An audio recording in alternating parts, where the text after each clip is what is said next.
group of Northeast Kansas good kids earned big honors this spring at a famed film festival in Missouri.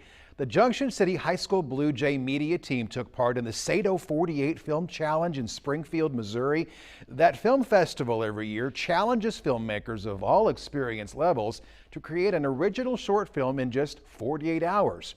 Well, 15 Blue Jay media students, along with several Junction City High School drama students, collaborated to produce the award-winning short film they called Triple T's Chicken.